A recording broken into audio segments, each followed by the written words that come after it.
नमस्कार दोस्तों। आज हम क्लोज के बारे में जानेंगे। क्लोज क्या होते हैं, ठीक है। A clause is a group of related words contain a subject and a verb. कहता है कि एक क्लोज जो होता है ग्रुप ऑफ वर्ड होता है जिसके अंदर एक सब्जेक्ट होता है और उसका एक अपना फाइनाइट वर्ब होता है। The verb is use to tell what the subject is or does. जो वर्ब इस्तेमाल होता है ये बताता है कि सब्जेक्ट जो है या डूअर है वो क्या कर रहा है। And every complete sentence is made up of at least one clause. और हर सेंटेंस जो होता है वो कम से कम एक क्लोज तो उसमें होता है, नहीं तो किसी सेंटेंस में दो या दो से ज़्यादा भी क्लोज होते हैं। जैसे Ram bot a new laptop, Ram ने एक नया लैपटॉप खरीदा। ये वन सेंटेंस वन ही क्लोज है क्योंकि इसमें एक ही सब्जेक्ट और एक ही वर्ब को बताया गया है। Ram bot a new laptop but he still has the old one. मतलब राम ने एक नया फ़ोन ख़रीदा है लेकिन उसके पास अपना पुराना भी है। तो ये अब दो, इसमें दो क्लोज हो गया क्योंकि यहाँ पर दो दो सब्जेक्ट आ रहा है, एक राम और उसके लिए फिर एक वर्ब, फिर ही और इसके लिए एक वर्ब है, ठीक है। तो यहाँ पर दोनों को सेंटेंस को जोड़ने के लिए हमने यहाँ पे कोमा और एक बट का प्रयोग किया है। तो ये आपका जो कोमा और बट होता है कंजक्शन होता है, ये दो क्लोज को जोड़कर उनको एक सेंटेंस बनाता है। तो ये भी अब एक ही सेंटेंस है लेकिन इसमें अब दो क्लोज लगे हैं, ठीक है। टाइप्स ऑफ क्लोज, क्लोज के कितने टाइप होते हैं तो यहाँ पे हमारा बताया हुआ है क्लास 10th में कि हमारे पास दो होते हैं। एक होता है इंडिपेंडेंट क्लोज, एक डिपेंडेंट क्लोज। इंडिपेंडेंट क्लोज को प्रिंसिपल क्लोज या मेन क्लोज कहते हैं और डिपेंडेंट क्लोज को बोलते हैं सबऑर्डिनेट क्लोज। आगे लिखा हुआ है it can be understood with the help of the following chart given below. यहाँ पे एक चार्ट दिया हुआ है, इससे भी आप समझ सकते हो क्लोज के बारे में। तो क्लोज में लिखा है एक होता है इंडिपेंडेंट क्लोज, एक होता है डिपेंडेंट क्लोज। डिपेंडेंट क्लोज आप जो आगे जाके पढ़ोगे कि ये तीन तरह का हो सकता है, नाउन क्लोज के द्वारा, adjective close, adverb close. Adverb close में भी दो बताया हुआ है, एडवर्ब क्लोज ऑफ टाइम और adverb clause of condition.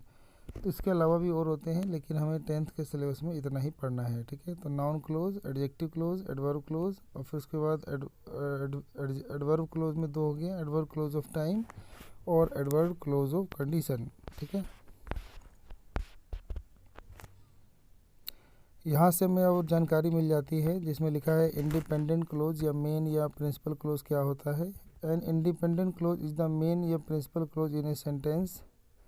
It can stand alone and can be called a sentence, and it does not start with subordinate words such as when, which or if. तो कहता है independent close जो होता है वो main close या principal close होता है सेंटेंस का, और ये अकेले आ सकता है और पूरी मीनिंग बताता है और एक सिंगल सेंटेंस कहलाता है। इसके अंदर कोई भी कंजक्शन या सबऑर्डिनेट वर्ड जैसे वैन, विच, इफ कुछ भी प्रयोग नहीं होता है। तो लिखा है the main property of independent clause. Independent clause की जो मेन प्रॉपर्टी होती है यानी गुण क्या क्या होती है, तो इसमें लिखा है इट कैन ए सब्जेक्ट, इसमें एक सब्जेक्ट हो सकता है। इट कंटेन्स एन एक्शन, इसके अंदर एक एक्शन शामिल होता है, एक ही सब्जेक्ट एक ही एक्शन होता है। And express A complete thought, और ये पूरा एक कंप्लीट थॉट यानी संपूर्ण विचार प्रकट करता है, पूर्ण विचार कि अपने पूरे अर्थ पूरा क्लियर करता है, ये अपने अर्थ के लिए किसी पर निर्भर नहीं रहता है। तो ऐसे लिखा हुआ है एग्जाम्पल के लिए, let's start the movie. Here movie is the subject and the let's start is the action. तो इसमें एक ही सब्जेक्ट और एक ही एक्शन है, तो इसलिए ये आपका प्रिंसिपल क्लोज है। सॉरी, आगे लिखा हुआ है कि द लैपटॉप इज़ कॉस्टली। तो here laptop is the subject and costly is the action, यानी लैपटॉप यहाँ पे एक सब्जेक्ट है जिसकी बात हो रही है और कॉस्टली यहाँ पे एक्शन की बात हो रही है। तो इसमें एक ही सब्जेक्ट और एक ही एक्शन है और इसमें कोई भी अदर सबऑर्डिनेट क्लोज या कंजक्शन का कोई प्रयोग नहीं हुआ है, तो यही आपका प्रिंसिपल क्लोज या मेन क्लोज है। I will tell her about the exam schedule. तो यहाँ पे लिखा है here I is the subject and will tell her about the exam schedule is a action. तो ये इसमें एक सब्जेक्ट और एक ही एक्शन है, तो ये भी आपका प्रिंसिपल क्लोज या मेन क्लोज हुआ। अब पढ़ेंगे इंडिपेंडेंट क्लोज क्या होते हैं। A dependent clause is a subordinate clause. सिर्फ डिपेंडेंट क्लोज जो होते हैं वो सबऑर्डिनेट क्लोज होते हैं। It start with subordinate word, तो ये ना एक सबऑर्डिनेट वर्ड से शुरू होते हैं यानी कंजक्शन से। And it can not stand alone in a sentence, ये सेंटेंस में कभी अकेले नहीं आते। And is labelled according to its function in the sentence, और ये निर्भर करते हैं सेंटेंस के कार्य के अनुसार निर्भर करते हैं उन पर, ठीक है। तो कह रहा है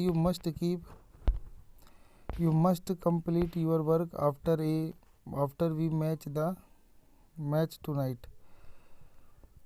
तो ये बता रहा है टेल अस कि when you must complete your work. तो कह रहा है कि जब तुम अपना काम कर लोगे तो उसके बाद हम आज रात को मैच देखेंगे। तो इसके अंदर ये जो मैच देखना है उसके काम के ख़त्म होने के ऊपर निर्भर करता है। तो ये जो अंडरलाइन कर रखा है after we watch the match tonight, तो ये जो अंडरलाइन वर्ड है ये यहाँ पे ये आपका डिपेंडेंट क्लोज है जो कि आगे वाले पे निर्भर करता है, ठीक है। और यहाँ पे जो एंड है वो आपका कंजक्शन है। ऐसे लिखा है आई वंडर, मुझे हैरानी है कि how long we should keep standing here. How long we should keep standing here is a noun clause and its contain a subject and the verb phrase should keep standing and the clause act as a direct object of the sentence। तो यहाँ पर जो आगे जो लिखा था I wonder, मुझे हैरानी है, आई वंडर वाट, अगर हम यहाँ पे वाट लिखें तो ये पूरा सेंटेंस वाट की जगह आ सकता है। तो ये एक नाउन की जैसे प्रयोग हुआ है, वर्ब के बाद नाउन आते हैं, ऑब्जेक्ट का काम करते हैं। तो ये पूरा ऑब्जेक्ट का काम कर रहा है, नाउन की तरह काम कर रहा है, इसे हम नाउन क्लोज कहते हैं, ठीक है। ऐसे लिखा हुआ है कि Nisha visited to the school where her father teach. तो where her father teach is a relative clause and it contain the relative adverb and where the subject father and the verb teach the clause modify the noun office. तो यहाँ पर जो underline वाला word है ये आपका independent clause है और ये जो है वो एक रिलेटिव क्लोज भी है क्योंकि इसका संबंध जो है आगे वाले सेंटेंस से जुड़ा हुआ है और इसकी मीनिंग आगे वाले सेंटेंस की मीनिंग में छुपी हुई है। तो ये रहा आपका डिपेंडेंट क्लोज। अब आगे लिखा है कि dependent clause are further divided into 3 kinds as discuss below. तो कह रहा है नीचे बताया गया है कि जो डिपेंडेंट क्लोज होते हैं वो 3 तरह के होते हैं। पहला है noun clause. A noun clause is a dependent clause that act as a noun. तो नाउन क्लोज एक ऐसा डिपेंडेंट क्लोज है जो नाउन के जैसे काम करता है। Noun clause begin with word such है। नाउन क्लोज जो होते हैं ये वर्ड से शुरू होते हैं, जैसे हाउ, दैट, ये सब याद करने हैं आपको, ठीक है। How, that, what, whatever, when, where, whether, whichever, whoever, वो, whenever and why. Noun clause can act as a subject, direct object, indirect object, predicate, nominatives and object of a preposition. अभी कह रहे noun close जो होता है ना, noun close, इनका इस्तेमाल एक सब्जेक्ट की तरह भी किया जा सकता है। डायरेक्ट ऑब्जेक्ट बनना, इनडायरेक्ट ऑब्जेक्ट बनना, प्रेडिकेट, नॉमिनेटिव्स बनना या ऑब्जेक्ट ऑफ ए प्रीपोजिशन बनना, ये सारा बन सकते हैं। तो ये सब आपको बिल्कुल याद करना है, अपना नोट कर लेना है। Whoever thoughts of that ideas is a genius। तो यहाँ पे देखा जाए तो यहाँ पर अगर हम वाट लगा दें, वाट इज जीनियस, तो पूरा सेंटेंस वाट की जगह आ सकता है। तो बस यही आपका नॉन क्लोज है। तो लिखा है कि whoever thought of the idea is a noun clause, it contains the subject whoever and the verb thought। तो whoever एक सब्जेक्ट है, thought एक वर्ब है, तो ये पूरे क्लोज बन रहे हैं। तो the clause act as a subject in a sentence. तो ये जो क्लोज होते हैं ये सेंटेंस में सब्जेक्ट बन रहा है। ऐसे अगले में देखेंगे, लिखा है the focus of our organisation is what. तो अगर हम यहाँ पे वाट लगा दें तो ये पूरा सेंटेंस उस वाट की जगह पे आ सकता है, ठीक है। तो यानी ये पूरा नाउन क्लोज है। तो लिखा हुआ है कि how we can satisfy customers most effectively. तो how we can satisfy customer most effectively is a noun clause. It contains the subject we and the verb phrase can satisfy and the clause act as a predicate नॉमिनेचर in the sentence. Identify focus. Write an email to. तो यहाँ पे देखेंगे right an email to. तो यहाँ पर ये भी ऑब्जेक्ट की जैसे काम कर रहा है और प्रीपोजिशन का ऑब्जेक्ट बनेगा यहाँ पे। तो इसीलिए ये भी आपका नॉन क्लोज है। whomever you want is a noun clause. It contains a subject you and a verb want and the clause act as an object of a preposition for the sentence। ये preposition का object की जैसे व्यवहार कर रहा है, इसलिए noun close है, ठीक है। Adjective close is a dependent clause that like an adjective modify noun pronoun. तो कह रहा है कि एडजेक्टिव क्लोज भी एक डिपेंडेंट क्लोज होता है। ये बिल्कुल वैसे काम करता है जैसे एक एडजेक्टिव काम करता है, जैसे नाउन और प्रोनाउन को मॉडिफाई करना। वो वर्ड जो नाउन या प्रोनाउन को मॉडिफाई करते हैं, उनको विशेषता गुण बताते हैं, तो उन्हें एडजेक्टिव कहते हैं। तो सेम ये भी वही काम करते हैं। An adjective close begins with a relative noun.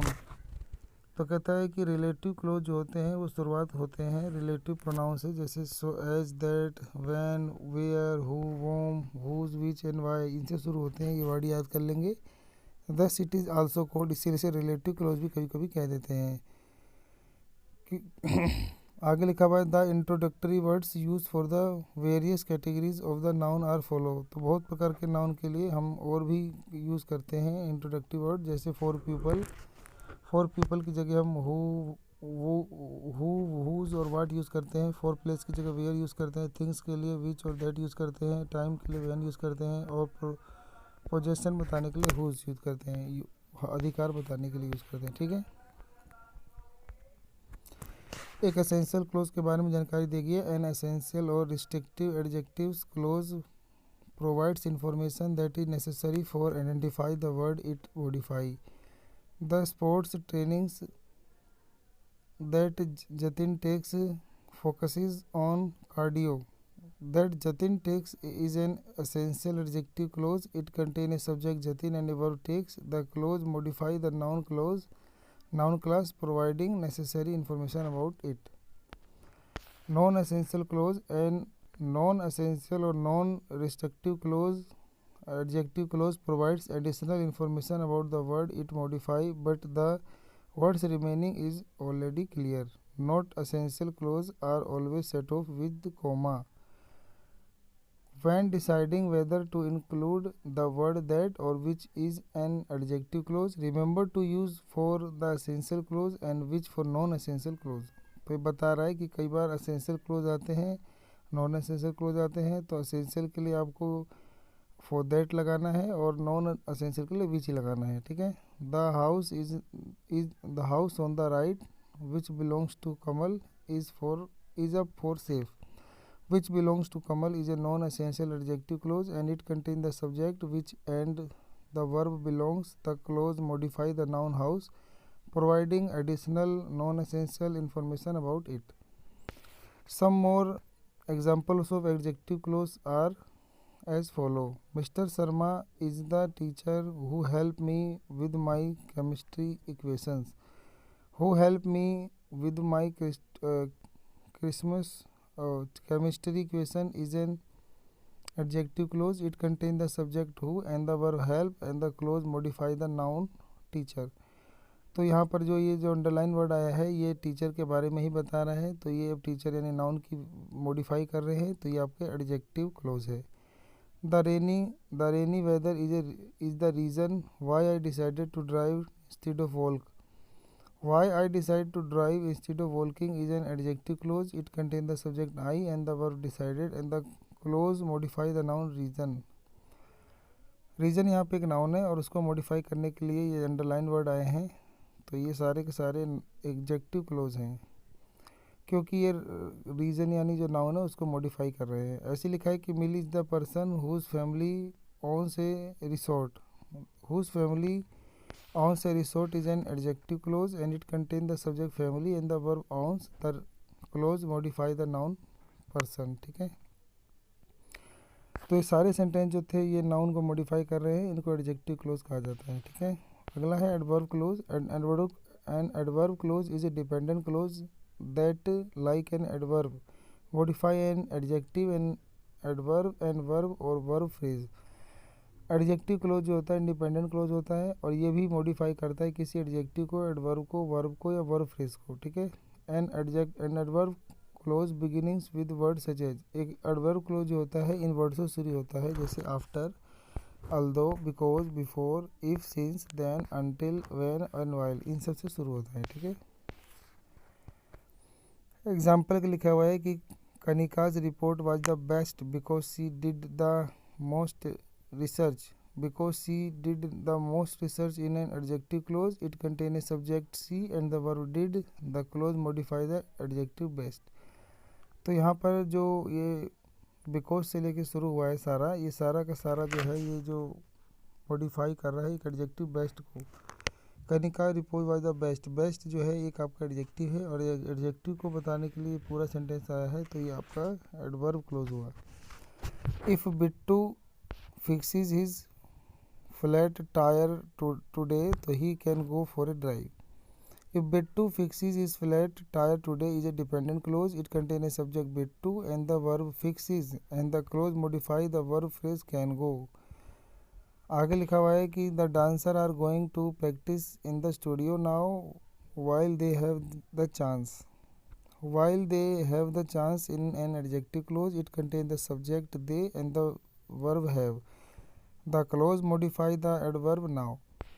Adverb clause is further divided into two types: adverb clause of time and adverb clause of condition. Adverb clause of time पढ़ते हैं यहाँ से. We use adverb clause of time to modify a verb in the main clause and to tell the time when action take place. तो कह रहा है कि adverb clause of time का इस्तेमाल किया जाता है जो मेन क्लोज होता है उसके अंदर एक्शन के टाइम को बताने के लिए. तो सबऑर्डिनेट क्लोज यूज होते हैं इसके लिए when, whenever, any time, before, after, till, until, while, since, just as soon as often as, now that, as long as, ऐसे इस्तेमाल होते हैं. ठीक है. Will you wait here until I am ready? I was not at home when Tanvi comes to see me. Chintu always takes a bath before he goes to bed. As soon as Tisha finished that project, she started working on the next. तो ये सारे आपके example थे adverb of time के. अगला है adverb clause of condition. We use adverb clause of condition to modify a verb in the main clause and to tell the condition under which action take place और someone does something. Subordinate clause are used are if, even if, whether if, it, unless, supporting that, provided that, in the condition that, and so long as that. ये सारे के सारे जो word है ये subordinate conjunction है और ये एडवर्ब क्लोज की तरह काम करते हैं. ये किसी सेंटेंस में जो वर्ब होता है उसको मॉडिफाई करते हैं मेन क्लोज के वर्ब को, और ये कंडीशन माने शर्त बताते हैं किसी एक्शन के होने की. जैसे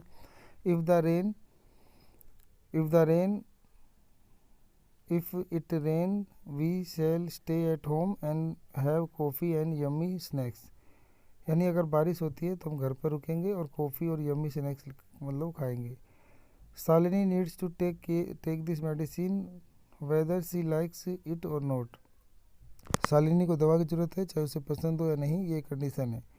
You would not lose weight until you follow a strict routine. कह रहा तुम्हारा वेट जब तक कम नहीं होगा जब तक तुम एक सख्त रूटीन का पालन नहीं करोगे. As long as you have the time, when don't you come over for lunch.